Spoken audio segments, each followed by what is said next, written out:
ஆண்டவரும் உலக இரட்சகருமாகிய இயேசு கிறிஸ்துவின் நல்ல நாமத்தினாலே அன்போடு வாழ்த்துகிறேன். இந்த நாள் சுற்றுச்சூழல் ஞாயிறாக நாம் ஆசரிக்கின்றோம். சுற்றுச்சூழல் ஞாயிறு என்று ஒருவேளை நாம் இந்த ஜூன் மாதம் 5ஆம் தேதி நாம் உலக சுற்றுச்சூழல் தினமாக ஆசரிக்கின்றோம். அதைத் தொடர்ந்து தென்னிந்திய திருச்சபை இந்த 2வது வாரத்தை சுற்றுச்சூழல் ஞாயிறாக நமக்கு கொடுத்திருக்கிறது. இந்த நாளிலே நமக்கு கொடுக்கப்பட்டிருக்கிற அருமையான தலைப்பு இயற்கையின் மூலமாக பேசும் கர்த்தர். நம்ம அருமை ஆண்டவர் பல்வேறு நிலைகளிலே நம்மோடு கூட பேசுகிறார் என்பதை நாம் அறிந்திருக்கிறோம். அதில் குறிப்பாக இந்த வாரத்தில் இயற்கையின் மூலமாக நம்மோடு கூட பேசுகிற ஆண்டவர் என்பதை வேதம் இந்த வேத வசனத்தின் மூலமாக சுட்டி காட்டுகிறது. யோபுவின் புஸ்தகம் 12ஆம் அதிகாரம் 8ஆம் வசனத்திலே நாம் பார்க்கின்ற பொழுது, பூமியை விசாரித்து கேள், அது உனக்கு உபதேசிக்கும், சமுத்திரத்தின் மச்சங்களை கேள், அவைகள் உனக்கு விவரிக்கும் என்று அருமையான திருமறை நமக்கு கற்றுத்தருகிறது. கிறிஸ்துவுக்குள் பிரியமானவர்களே, பூமியை விசாரித்து கேள், சமுத்திரத்தின் மச்சங்களை கேள், அவைகள் நமக்கு உபதேசித்து நமக்கு கற்றுக் கொடுக்கும் என்று இந்த வேத பகுதி நமக்கு சொல்லுகிறதை நாம் அறிந்திருக்கிறோம்.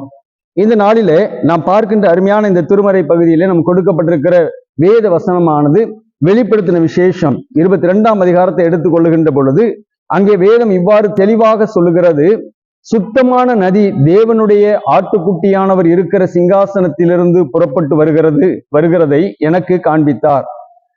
நகரத்தின் வீதியின் மத்தியிலும் நகரத்தில் இரு கரையிலும் 12 விதமான கனிகளை தரும் ஜீவ விருட்சம் இருந்தது. அது மாதந்தோறும் தன் கனியை கொடுக்கும். அந்த விருட்சத்தின் இலைகள் ஜனங்கள் ஆரோக்கியம் அடைவதற்கு ஏதுவானவைகள் என்று குறிப்பிடுகிறது. இந்த 3 காரியங்களை நாம் இங்கே பார்க்க அழைக்கப்படுகிறோம். குறிப்பாக இந்த இயற்கை என்று சொல்கிற பொழுதே அது நீர், நிலம், காற்று, இந்த 3ஐயும் சார்ந்ததாக அது அமைந்திருக்கிறது இந்த வேத பகுதியின் அடிப்படையில. இங்கே நாம் பார்க்கின்றோம், சுத்தமான நதி தேவனுடைய ஆட்டுக்குட்டியானவர் இருக்கிற சிங்காசனத்திலிருந்து புறப்பட்டு வரும். கிறிஸ்துவுக்குள் பிரியமானவர்களே, சுத்தமான நதி. ஆண்டவர் இந்த உலகத்தை படைக்கின்ற பொழுது அங்கே ஏதேன் தோட்டத்தை படைத்து அதற்கு 4 புறங்களிலும் இருந்து நீரூற்றுகள், தண்ணீர்கள் நதிகளாக வந்து பாய்வதற்கு அவர் அங்கே ஆயத்தம் செய்து வைத்திருந்தார்.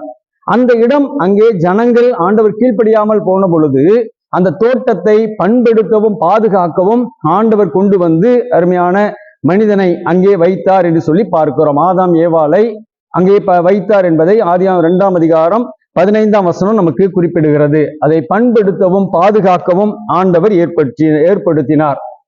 இன்றைய உலக சூழல் பார்க்கிற பொழுது எங்கு பார்த்தாலும் கிளைமேட் சேஞ்ச், எல்லா கால சூழ்நிலைகள் மாறிக்கொண்டே இருக்கிறது. மழை பெய்ய வேண்டிய காலத்தில் வெயில் அடிப்பது, மாறாக பல்வேறு காரியங்கள், காலங்கள் மாறிக்கொண்டே இருக்கிறது. அதிகப்படியான வெப்பம் ஏற்படுகிறது. வரலாறு காணாத வெப்பங்கள் அங்கே அதிகரிக்கிறது என்றெல்லாம் சொல்லப்படுகிறது. இவைகளை குறித்து நாம் தியானிப்பதற்கு ஆண்டவர் நமக்கு கொடுத்திருக்கிற இந்த நல்ல நாளிலே 3 காரியங்களை சொல்ல ஆசைப்படுகிறேன். முதலாவதாக நிலம். நிலம் என்று சொல்லுகின்ற பொழுது நிலம் என்பது பண்படுத்தி பாதுகாப்பதற்காக ஆண்டவர் நமக்கு கொடுக்கப்பட்டது என்பதை அறிந்திருக்கிறோம். இந்த நிலத்தை பண்படுத்துவது, இந்த நிலம் இன்று மாசுபடுகிறது. எதன் அடிப்படையில? அதிகப்படியான பிளாஸ்டிக் பேப்பர்களை நாம் பயன்படுத்துகிறோம். அதிகப்படியான நெகிழிகளை பயன்படுத்தி எங்கும் நாம் யூஸ் அண்ட் த்ரோ கலாச்சாரத்திலே வாழ்வதனாலே எங்கு பார்த்தாலும் இன்று பூமி என்பது, நிலம் என்பது பாழ்படுத்தப்பட்டிருக்கிறது. அதிகமான பிளாஸ்டிக் கழிவுகள் இந்த நிலப்பரப்பிலிருந்து காற்றடிக்கிற பொழுது அது வெளியே சென்று கடலிலே விழுந்து மீன் உயிரினங்கள் அழிக்கப்படுகிறது. இங்கே நிலப்புலன்களிலே ஆடு மாடுகள் அழிக்கப்படுகிறது. பல்வேறு இந்த நிலைகளிலே நிலம் என்பது அழிக்கப்படுகிறது. ஆனால் நிலம் என்பது ஆண்டவர் நமக்கு கொடுத்தது, அதை பண்படுத்தவும் பாதுகாக்கவும் என்று நாம் பார்க்கின்றோம். ஆதியாகமத்தின் புஸ்தகம் 47:19 பார்க்கின்ற பொழுது அங்கே சொல்லப்படுகிறது, நிலம் பாழாய் போகாமல் இருக்க எங்களுக்கு விதையை தாரும். நாங்களும் இந்த நிலமும் பாழாய் போகாதபடி இதிலே விவசாயம் செய்வதற்கு எங்களுக்கு விதையை தாரும் என்று யோசேப்பினிடத்திலே ஜனங்கள் கேட்கிறதை நாம் பார்க்கிறோம். இன்னும் லேவியராகமத்தின் புஸ்தகத்தை பார்க்கின்ற பொழுது 25ஆம் அதிகாரத்தை நாம் எடுத்துக்கொள்வோமானால், லேவியராகமம் 25ஆம் அதிகாரம் 3-4 வசனங்களிலே நாம் பார்க்கின்ற பொழுதும் அங்கே சொல்லப்படுகிற வேத வார்த்தையும் இந்த நிலம் என்பது அது எப்படி இருக்க வேண்டும் என்பதை வேதம் நமக்கு தெளிவாக கற்றுத்தருகிறதை இந்த வேத பகுதி நமக்கு சுட்டி காட்டுகிறது. லேவியராகமத்தின் புஸ்தகம் 25ஆம் அதிகாரம் அங்கே 3-4 வசனங்களை நாம் பார்க்கின்ற பொழுது சொல்லப்படுகிறது, 6 வருஷம் உன் வயலை விதைத்து உன் திராட்சை தோட்டத்தை கிழித்து அதன் பலனை சேர்ப்பாயாக, 7ஆம் வருஷம் அதற்கு ஓய்வு கொடுக்க வேண்டும் என்றெல்லாம் அங்கே நிலத்தினுடைய தன்மைகள் சொல்லப்படுகிறது. இன்னும் எசேக்கியேல் 36ஆம் அதிகாரம் 34, 35 வசனங்களிலே பார்க்கிற பொழுது நிலம் என்பது கடவுள் நமக்கு தருகின்ற ஒரு உன்னதமான ஆசீர்வாதத்தின் அடையாளம் என்பதை வேதம் நமக்கு சுட்டி காட்டுகிறது. ஆக கிறிஸ்துவுக்குள் பிரியமானவர்கள், இந்த நாளிலே நிலம் மாசுபடுகிறது என்பதை நாம் நன்றாக அறிந்திருக்கிறோம். நாம் தான் நிலத்தை மாசுபடுத்துகிறோம். நிலம் இருக்கிற விதமாகவே தான் இருக்கிறது. ஆனால் மனிதன் அங்கே சுயநலத்தின் சார்பாக இந்த நிலத்தை மாசுபடுத்துகிறான். தன்னுடைய விருப்பத்திற்காக நிலங்களை அவன் உருவாக்குகிற பொழுது நிலம் எல்லா நிலைகளிலும் மாசு அடைகிறது. ஒருவேளை நாம் இந்த நிலத்தை பாதுகாக்க இந்த சிறிய ஒரு முயற்சியாக நாம் பிளாஸ்டிக் பேப்பர்களை பயன்படுத்தாதபடி அல்லது கேரி பேக்குகளை பயன்படுத்தாதபடி நாம் இயற்கையான துணி பைகளை பயன்படுத்தி இந்த நெகிழிகளை பயன்பாட்டை குறைப்பதற்கு நாம் முயற்சி செய்வோம். ஆண்டவர் நம்மை ஆசீர்வதிப்பார். இரண்டாவது பார்க்கின்ற பொழுது நீர் என்கிறது இந்த நாளிலே அங்கே வேதம் சொல்லுகிறது, அது சுத்தமான தண்ணீராக, அது ஜீவ தண்ணீராக கடவுளிடத்திலிருந்து ஓடி வருகிற ஒன்றாக வெளிப்படுத்தின விசேஷம் நமக்கு குறிப்பிடுகிறது. ஆனால் இங்கே நாம் பார்க்கிற பொழுது நம்முடைய தாமிரபரணியை நாம் எடுத்துக்கொள்ளுவோம்.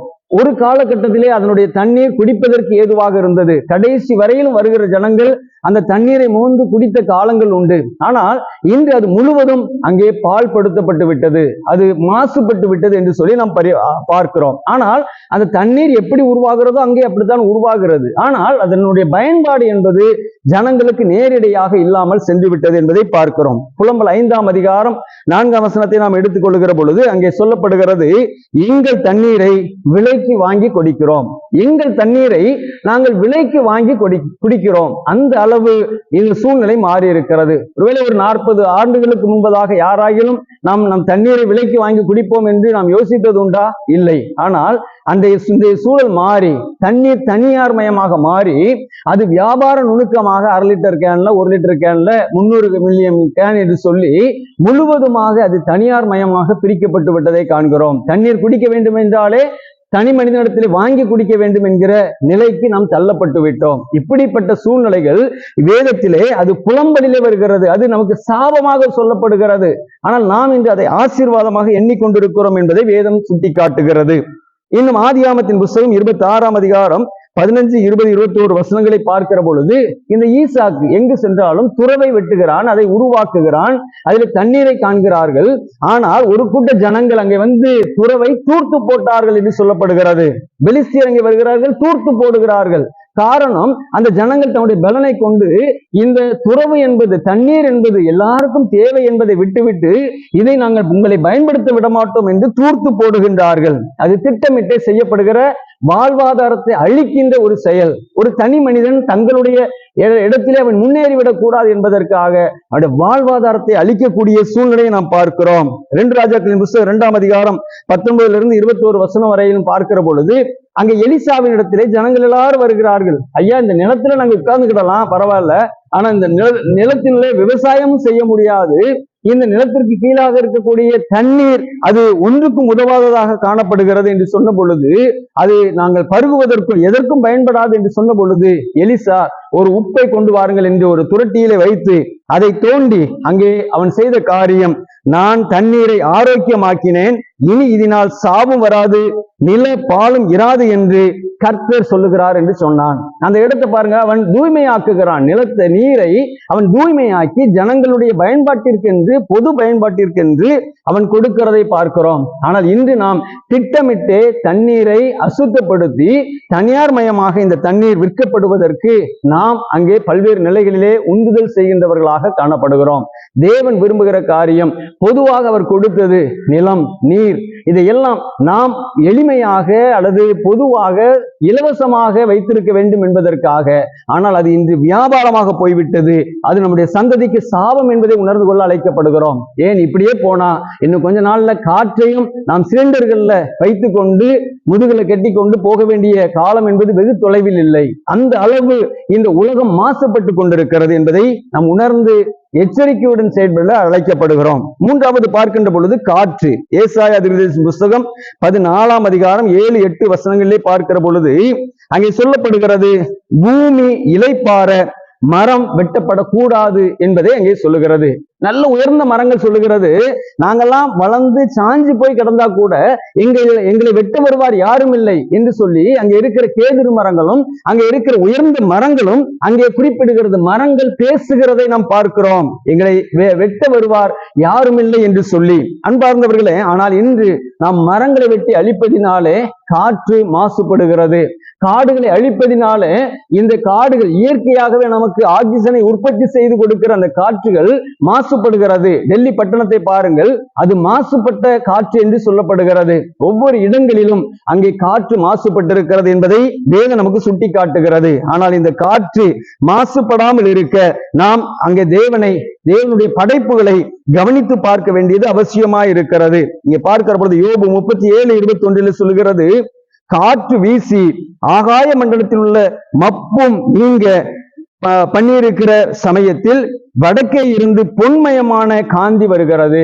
இங்கு காற்று வீசி அங்க இருக்கிற மப்பு நீங்க செய்கிறது என்று சொல்லப்படுகிறது. அப்படியான காற்று மாசுகளை குறைப்பதற்காக நாம் அங்கே உருவாக்குவதற்கு அங்கே மரங்களை வளர்ப்பது மிகவும் அவசியம் என்பதை வேதம் கற்றுத்தருகிறது. என்னாகமத்தின் புத்தகம் 11:31 பார்க்கிறோம், காற்று காடைகளை கொண்டு வந்தது என்று சொல்லி நாம் பார்க்கிறோம். எபிரேயர் 1:7 பார்க்கிறோம், காற்று என்பதை தம்முடைய தூதர்களை காற்றுகளாக ஆண்டவர் வைத்திருக்கிறார் என்பதை குறிப்பிடுகிறது. நீதிமொழிகள் 25:23 பார்க்கிறோம், வட காற்று மழையை கொண்டு வரும் என்று சொல்லப்படுகிறது. பாருங்கள் காற்றினுடைய பயன்பாடு. காற்று ஒரு ஆவிக்குரிய ரீதியாக ஒருவேளை அது தேவதூதர்களாக பயன்படுத்தப்படுகிறது. காற்று நமக்கு உணவுகளை கொண்டு வருகிறது, காற்று நமக்கு மழையை கொண்டு வருகிறது. ஆனால் இந்த காற்றை நாம் மாசுபடுத்தாமல் இருக்க நல்ல மரங்களை வளர்க்க வேண்டும். அதுதான் வெளிப்படுத்தின விசேஷம் 22:1-2 பார்க்கிற பொழுது இலைகள் ஆரோக்கியமாவதற்கு அங்கே கொடுக்கப்பட்டிருக்கிறது. ஜனங்கள் ஆரோக்கியமாக வாழ்வதற்கு மரத்தின் இலைகள் கொடுக்கப்பட்டிருக்கிறது. இந்த அருமையான நாளிலே நாம் தேவனுடைய பிள்ளைகளாக இயற்கை மூலமாக பேசும் ஆண்டவரிடத்திலிருந்து கற்றுக்கொள்ள வேண்டிய காரியங்கள் இந்த நிலம், நீர், காற்று, இந்த மூன்றையும் நாம் மாசுபடுத்தாமல் வாழ்ந்து இந்த இயற்கை பேசுகிறதை கேட்டு அதற்கு செவி சாய்த்து அதோடு இணைந்து வாழுகிற நல்ல வாழ்க்கையை நாம் உருவாக்குவோம். நாமும் ஆசீர்வதிக்கப்படுவோம், திருச்சபை ஆசீர்வதிக்கப்படும், அங்கே நம்முடைய தேசம் ஆசீர்வதிக்கப்படும். மாதம் தோறும் புது கனிகளை கொடுக்கிற புதிய ஆசீர்வாதங்களை நாம் பெற்றுக்கொள்ள முடியும். அந்த கிருபைகளை ஆண்டவர் நிறைவாய் நமக்கு தந்து வழி நடத்துவாராக. ஆமென்.